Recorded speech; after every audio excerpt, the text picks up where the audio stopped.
When Judge Patricia Cromwell looked down from her bench and said the words, $100 million, every single person in that packed courtroom gasped at once.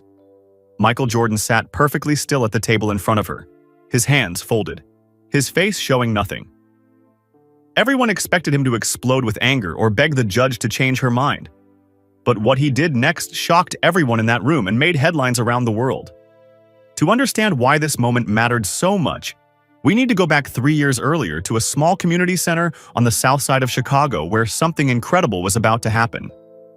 The fluorescent lights hummed overhead in the federal courtroom as Michael Jordan sat perfectly still, his hands folded on the mahogany table before him, his face revealing nothing of the storm that must have been raging inside.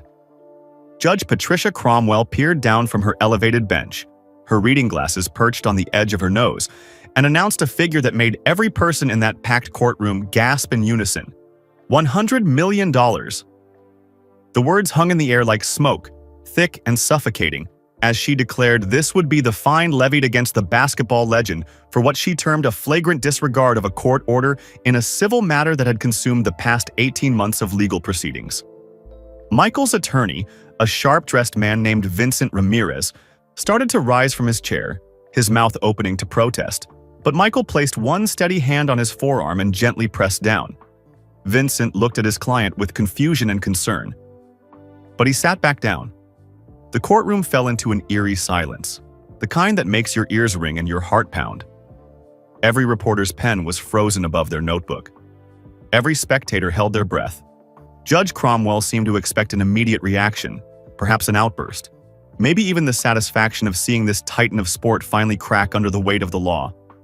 Instead, what happened next would become one of the most talked about moments in legal history, though the full truth of it would not emerge until years later when a young paralegal named Sarah Chen would finally reveal what she witnessed.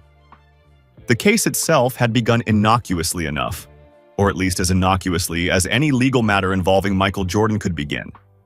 3 years prior, a struggling community center in the south side of Chicago called Westfield Youth Haven had received an anonymous donation of $5 million with one specific instruction attached. The money was to be used exclusively to build a new basketball facility that would provide free access to underprivileged children in the neighborhood. The center's director, a woman named Margaret Holloway, who had dedicated 40 years of her life to serving her community, had been overwhelmed with gratitude and immediately began the construction process.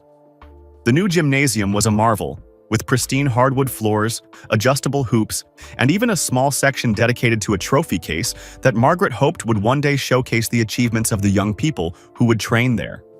The building was completed within a year, and for 6 glorious months, it served exactly the purpose it was meant to serve.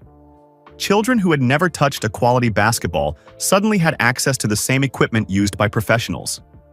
Teenagers who had been hanging around street corners with nothing to do found purpose in practicing their free throws until the sun went down.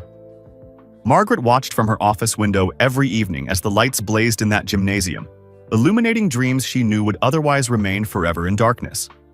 Then came the lawsuit. A real estate development company called Northbrook Properties, headed by a man named Gerald Hutchins, claimed that the land on which the community center stood had been illegally rezoned 20 years earlier and that they held the original deed proving ownership. They wanted the entire property, gymnasium and all, demolished so they could proceed with their plan to build luxury condominiums. The legal battle was vicious and expensive. Margaret had no resources to fight a company with virtually unlimited legal funds. The community rallied around her, holding fundraisers and bake sales, but it was like trying to hold back the ocean with a bucket. Northbrook Properties had an army of lawyers who buried Margaret in paperwork and motions and depositions that consumed every waking hour of her life. She stopped sleeping. She stopped eating properly. Her hair, once dark brown, began showing streaks of gray that spread like cracks in pavement. Still, she fought, because giving up meant abandoning every child who had found hope in that gymnasium, every family who had watched their son or daughter discover they were good at something, that they mattered, that they had potential. The anonymous donor remained anonymous, which became a critical problem when Margaret's lawyers needed to trace the origin of the funds to prove they had been donated in good faith, with no knowledge of any property dispute. Without being able to contact the donor Without being able to bring them in to testify, Margaret's case began to crumble. Judge Cromwell, who was presiding over the property dispute, became increasingly frustrated with what she perceived as deliberate obstruction. She issued a court order demanding that the identity of the donor be revealed, so they could be deposed and questioned about their knowledge of the property's legal status at the time of the donation. Margaret genuinely did not know who the donor was. The money had been wired through a series of shell corporations and trusts that would make any forensic accountant dizzy. She told the judge this repeatedly, but Judge Cromwell interpreted her inability to produce the donor as contempt of court. The situation deteriorated rapidly. Northbrook Properties lawyers, sensing blood in the water, pushed harder.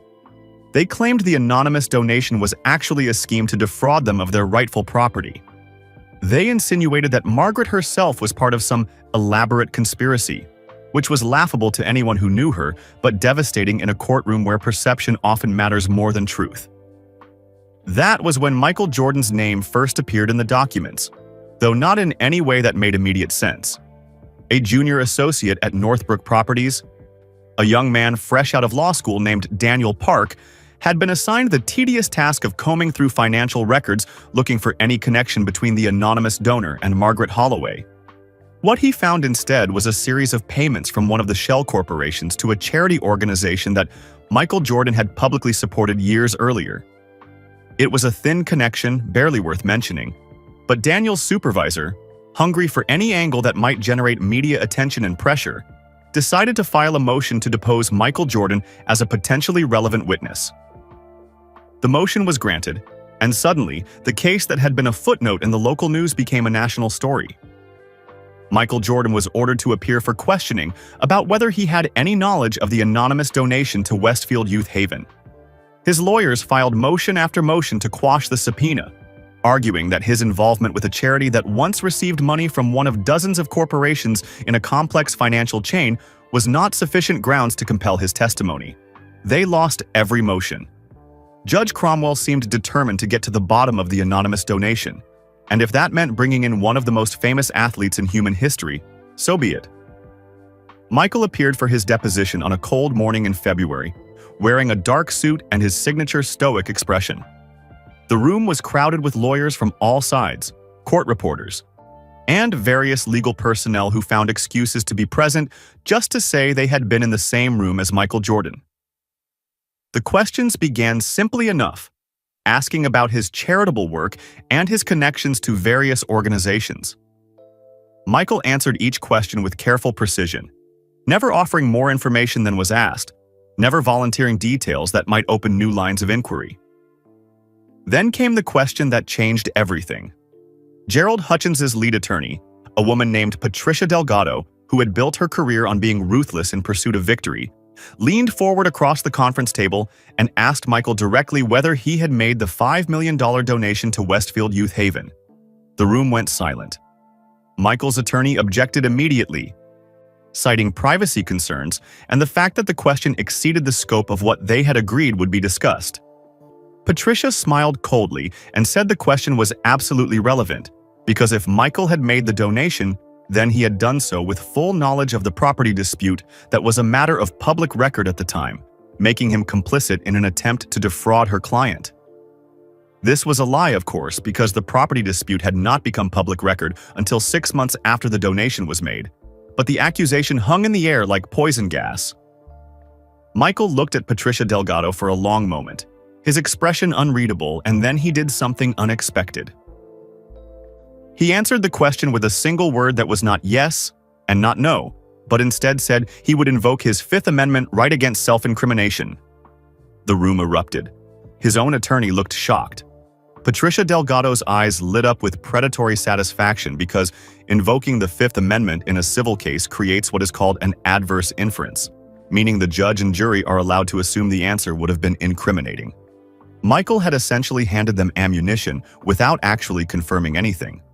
Vincent Ramirez called for a break and practically dragged Michael into a private room where they had a heated conversation that people outside could hear only in muffled tones and sharp volume changes. When they returned 20 minutes later, Michael's expression had somehow become even more closed off. If that was possible, and Vincent announced they were terminating the deposition and would not be returning unless compelled by direct court order. That court order came 3 weeks later, and this time Judge Cromwell made it clear that failure to comply would result in serious consequences. The media circus that followed was exhausting and relentless. Sports commentators who knew nothing about law debated what Michael might be hiding. Legal analysts who knew nothing about basketball speculated about his finances and whether he had somehow been involved in fraud. The story took on a life of its own, with conspiracy theories spreading across social media and talk radio. Some people claimed Michael was secretly bankrupt and had been using other people's money for years. Others insisted he was being set up by powerful interests who wanted to destroy his reputation. The truth, as is often the case, was buried so deep under layers of legal maneuvering and deliberate obfuscation that finding it would require someone willing to risk everything for no clear reward. Margaret Holloway watched this unfold with a growing sense of horror and guilt. She had never wanted any of this. She had never asked for a famous person to become entangled in her small community center's problems. She tried repeatedly to drop the entire matter, to accept Northbrook Properties' offer to relocate the community center to a different property, but by then, it was too late. The legal machine had been set in motion, and it would grind forward regardless of what any individual wanted. Michael Jordan appeared in court for the second time on a humid morning in July, and this time the atmosphere was different, heavier, more charged with anticipation and hostility. Judge Cromwell had made it clear through her written orders that she viewed his previous invocation of the Fifth Amendment as an insult to her courtroom and an obstruction of justice. She questioned him directly about the donation, about his knowledge of the property, about his relationship with Margaret Holloway, whom he swore under oath he had never met or spoken to in his entire life. Every answer he gave was technically truthful, but revealed nothing of substance. When asked if he knew who made the donation, he said he did not know with certainty. When asked if he had been involved in any way, he said his involvement in many charitable causes made it impossible for him to track every dollar. When asked if he was deliberately withholding information, he said he was answering every question to the best of his ability within the bounds of what his attorneys had advised. Judge Cromwell's frustration became visible. Her questions became sharper, more accusatory, until finally Vincent Ramirez objected on grounds that the judge was no longer acting as a neutral arbiter but rather as a prosecutor. That objection did not go over well. The hearing was adjourned with tension crackling through the air like static electricity before a storm. What nobody in that courtroom knew was that Sarah Chen, a paralegal working for Judge Cromwell, had begun noticing irregularities in the case file. Sarah was 26 years old, brilliant but overlooked, the kind of person who does 90% of the actual work while lawyers take credit for her research. She had been assigned to organize documents related to the Westfield Youth Haven case, and in the process of creating a chronological timeline, she noticed something strange. The property deed that Northbrook Properties claimed gave them ownership had been filed with the county recorder's office just 3 days before Gerald Hutchins' company announced they were pursuing legal action. That in itself was not necessarily suspicious, but when Sarah dug deeper, accessing databases that technically she was not supposed to access without specific authorization, she found that the deed had been modified from an original document filed 30 years earlier.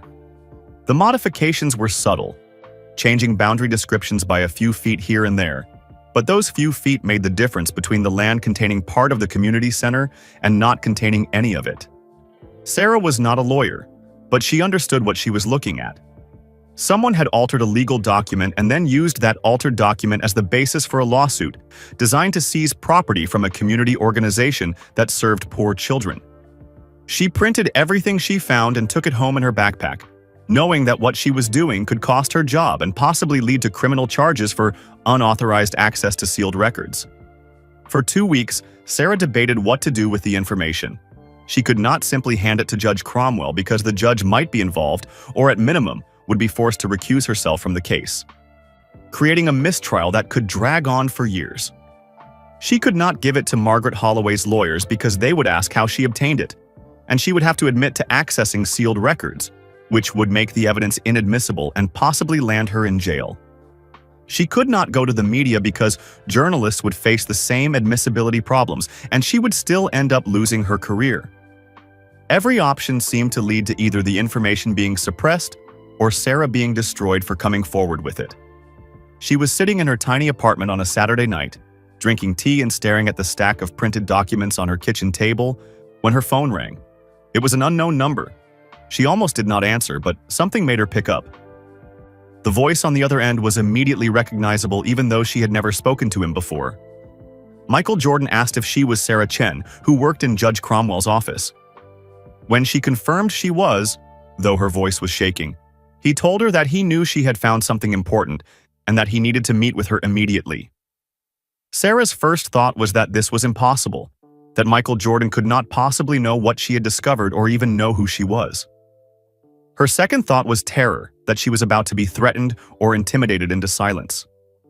Her third thought, which came only after several seconds of silence during which Michael waited patiently, was curiosity about how he knew. They met in a parking garage at midnight, which felt absurdly like a scene from a movie. But Michael explained that he could not risk being seen with her because it would compromise what needed to happen next.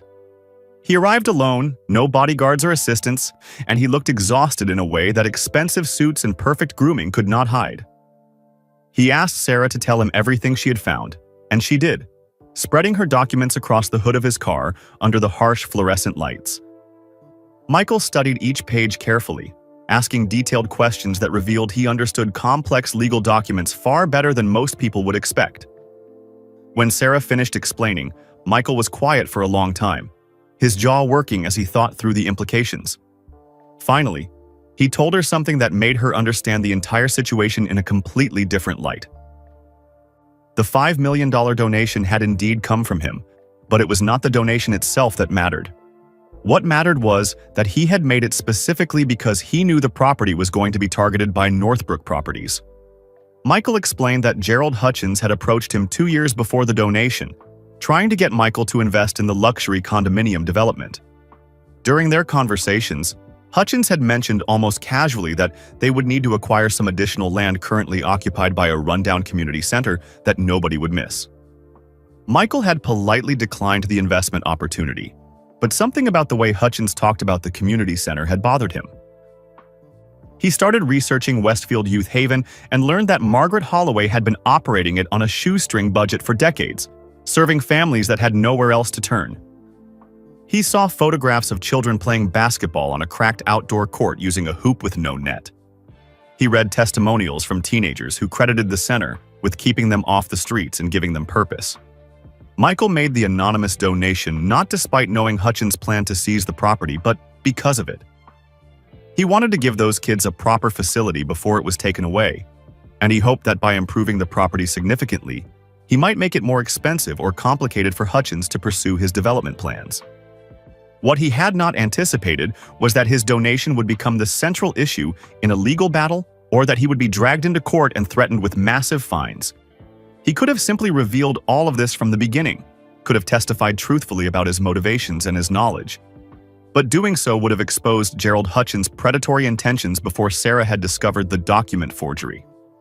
Michael had been stalling, invoking privileges and refusing to cooperate because he suspected there was something deeper wrong with Hutchins' case, but he had no proof. He needed time for that proof to emerge, and he was willing to endure legal consequences to create that time. Sarah listened to all of this with growing amazement and asked the obvious question: why not just hire investigators to find the proof instead of playing these games in court? Michael's answer was simple and devastating. He had hired investigators, multiple firms, but every single one had come back with nothing because they were looking at the case from the wrong angle, assuming that if fraud existed, it would be in the recent transactions or financial records. Nobody thought to check whether the foundational deed itself had been tampered with because that would be so brazen, so risky, so easily discovered upon close inspection by anyone who knew what to look for. But it had not been closely inspected because Northbrook Properties had filed it quietly, and by the time it became part of the official case record, everyone simply accepted it as legitimate because why would anyone question a deed filed with the county recorder's office? Sarah asked what he wanted her to do with her discovery. Michael said she needed to get the information to the right person in a way that protected her, and he had an idea about how to make that happen, but it would require her to trust him completely, and it would require perfect timing. The plan was risky and strange and depended on Michael taking an enormous legal hit that could cost him not just money but his reputation. Sarah asked why he would do that for a community center in Chicago when he had already done so much. Michael looked at her with an expression she would remember for the rest of her life, a mixture of sadness and determination, and something she could not quite name, but that made her throat tight. He told her about growing up in North Carolina, about the community centers and coaches and anonymous benefactors who had given him opportunities when his family had nothing. He told her about the weight of knowing that millions of children looked up to him and how most days that weight felt crushing because he was just a person who happened to be good at putting a ball through a hoop. He told her that money and fame were meaningless if you could not use them to protect the people who reminded you of who you used to be. Then he told her exactly what she needed to do and when she needed to do it, and he made her promise not to deviate from the plan no matter how bad things looked in the courtroom. 2 months later, that was exactly where everything stood when Judge Cromwell announced the $100 million fine. The courtroom erupted in chaos, with reporters trying to shout questions and spectators gasping, and Margaret Holloway actually crying because she felt responsible for this disaster. Michael remained perfectly still, his hands still folded on the table, his face still revealing nothing. Judge Cromwell banged her gavel repeatedly, calling for order, and when the room finally quieted, she looked directly at Michael and said she was giving him one final opportunity to cooperate fully with the court's investigation, or the fine would be enforced immediately along with additional contempt. Charges that could result in jail time. This was the moment. Michael stood slowly, his full height commanding attention even in a room full of people desperate to see what he would do. He looked up at Judge Cromwell and spoke in a voice that was quiet but carried to every corner of that courtroom. He said he wanted to make a statement for the record, and Vincent Ramirez, who was in on the plan though it clearly pained him, nodded and sat back down. Michael began speaking, and what he said was carefully crafted to seem like a confession while actually being nothing of the sort. He confirmed that he had made the donation to Westfield Youth Haven. He confirmed that he had known Gerald Hutchins planned to pursue the property. He confirmed that he had hoped his donation would complicate those plans. He said all of this clearly and without hesitation, giving the reporters their headline and giving Judge Cromwell what she thought was the admission she had been seeking. Then Michael did something unexpected.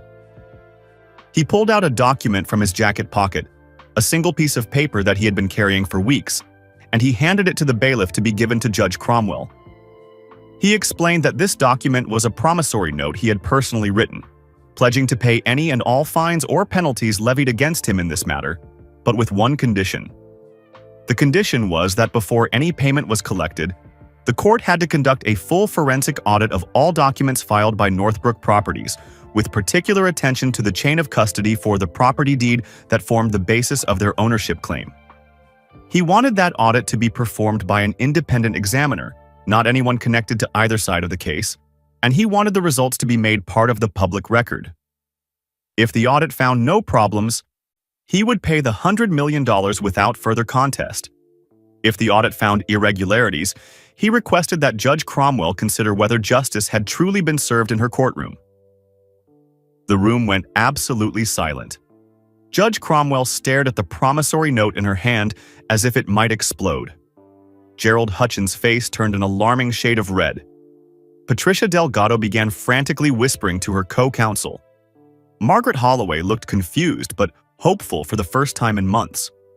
Vincent Ramirez allowed himself the tiniest smile because he knew what was about to happen, even if nobody else in that courtroom did. Judge Cromwell had no choice but to accept Michael's condition because refusing it would make her look like she was afraid of what an audit might find.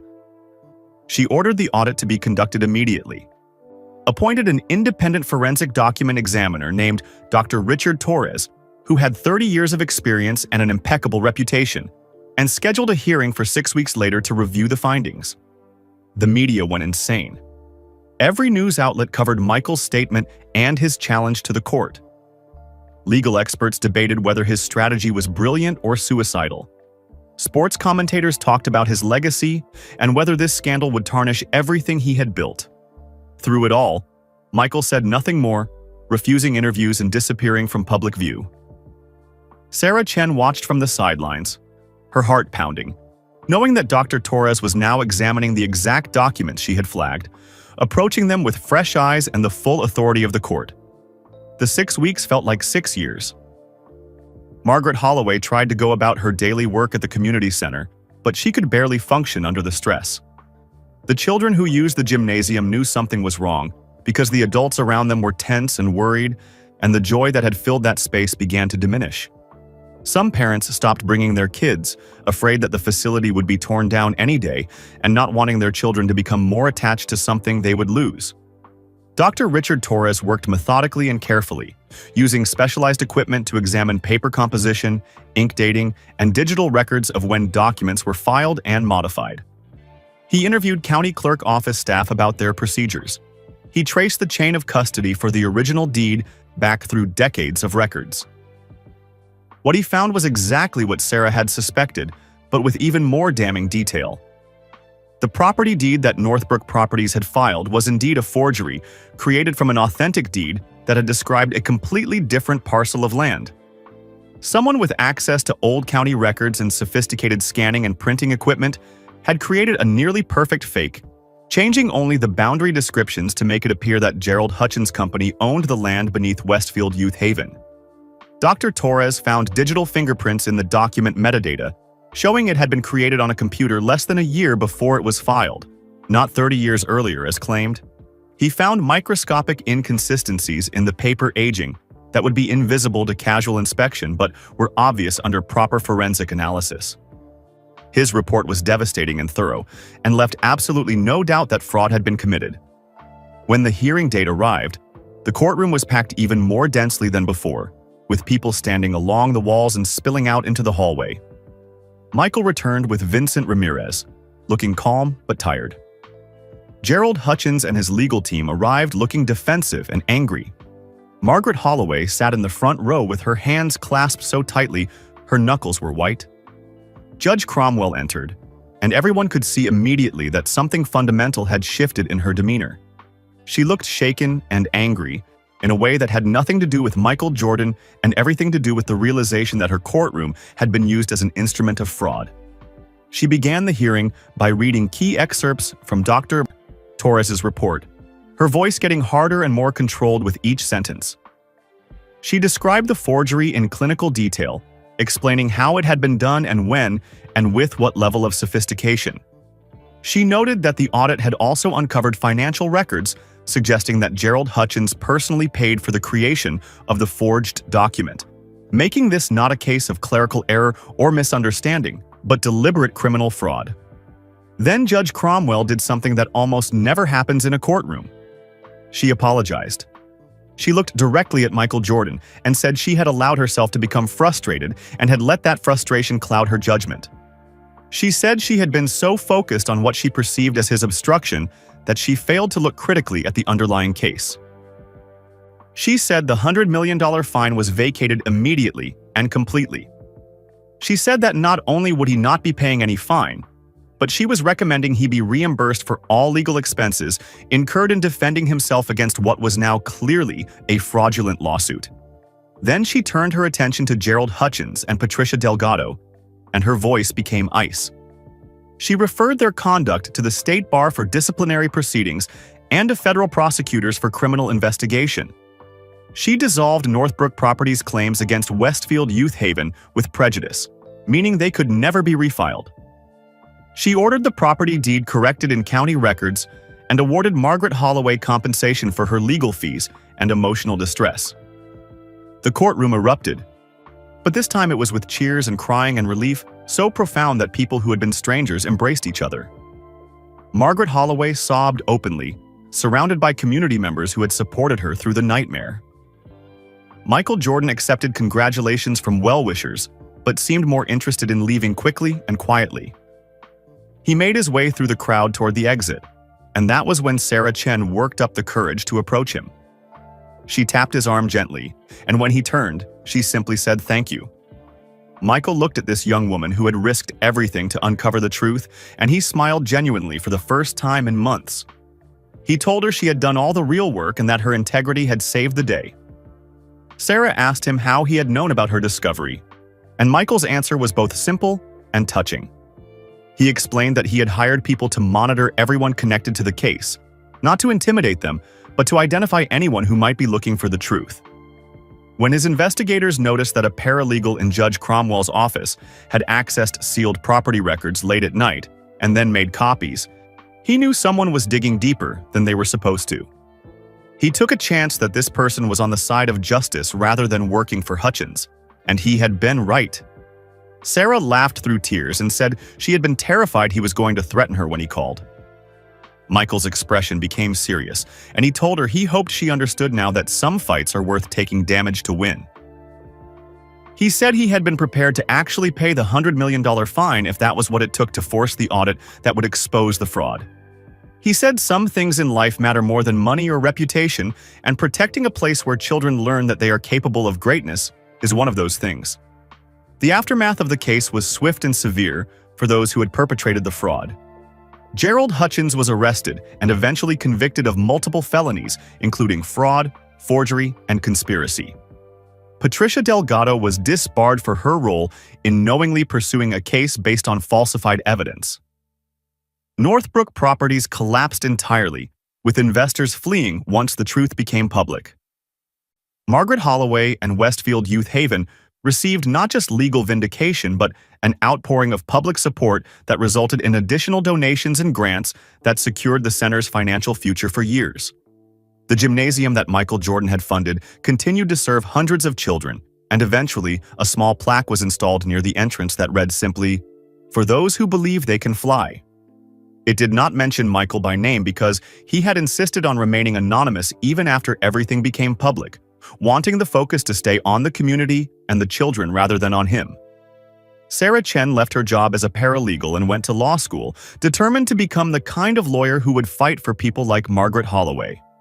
Years later, when she passed the bar exam and started her own practice focused on protecting nonprofit organizations from predatory legal attacks, she received an anonymous donation that covered her first year of operating expenses, and she smiled because she knew exactly where it came from. Michael Jordan himself rarely spoke about the case publicly, and when he did, he downplayed his role and emphasized the courage of people like Margaret and Sarah.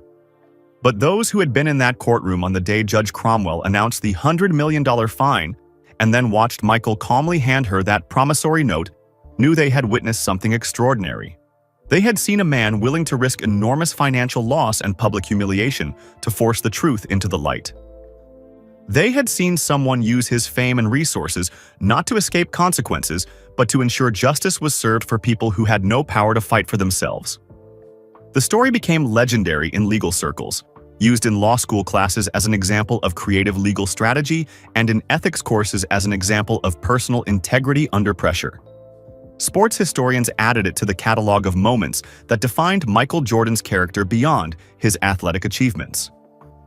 But for the children who played basketball in that gymnasium every day, who practiced their shots and dreamed their dreams, the story was simpler and more profound.